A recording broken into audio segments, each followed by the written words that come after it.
Muslim English Language Institute. Unity is strength. وحدت قدرت است. یوالی پیاوړتیا ده. An old man had 3 sons. پیرمردی 3 تا پسر داشت. یو بوډا سړی 3 زامن درلودل. They did not love one another, so they were not at peace. آنها همدیگر را دوست نداشتند. بنابراین در آرامش نبودند. هغوی په یو بل ګران نه وو، په دې اساس آرامه نه وو. This made the old man very unhappy.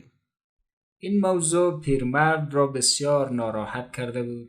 دې موضوع بوډا سړی ډیر نارامه کړی و. One day, the old man called his sons. روزی پیرمرد فرزندانش را صدا کرد. یو ورځ بوډا سړی خپل زامن راوغوښتل. He brought a bundle of sticks. پیرمرد یک دسته چوب به هم بسته آورد. بوډا سړی یوه بسته تړلې لښتې راوړې. He asked his sons to break the bundle one by one. او از هر یکی از فرزندانش خواست تا دسته چوب را بشکند. هغه له خپل هر زوی څخه وغوښتل څو دا یو بنډل تړلې لښتې ماتې کړي. Each of the sons tried to break the bundle, but none succeeded. هر یک از پسران تمام تلاشش را کردند تا بسته را بشکنانند، ولی هیچ کدام موفق نشد.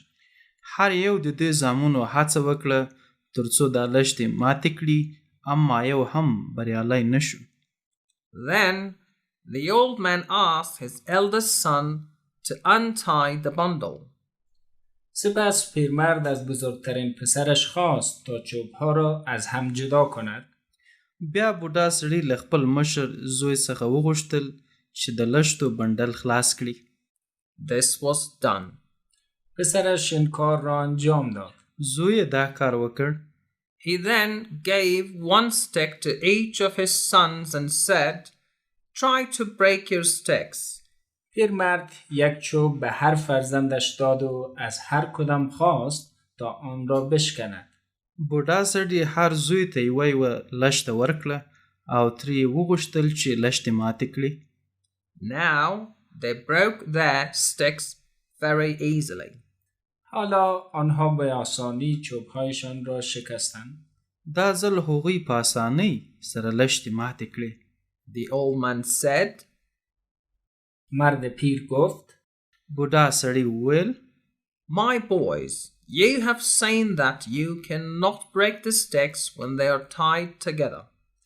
فرزندانم، شما دیدید زمانی که چوبها با هم چسبیده بودند شکسته نشدند.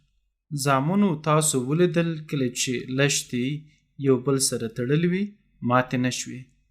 But you can break them when they are separated.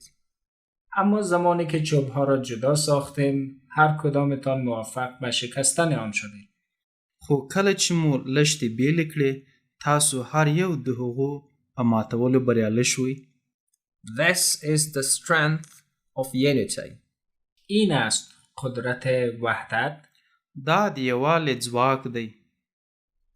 If you are united, nobody will be able to do any harm. So, do not quarrel among yourselves and try to live in peace. اگر شما متحد باشید هیچ کسی به شما آسیب رسانده نمیتواند. در نتیجه با هم نزاع نکنید و تلاش نمایید که زندگی در آرامش داشته باشید. که تاسو یووالی ولرئ هیڅوک تاسو ته ضرر نشي رسولی. په پایله کې له یو بل سره جګړه مه کوئ او هڅه وکړئ چې آرامه ژوند ولرئ. Then you will all be happy. و این باعث شادمانی شما میگرد.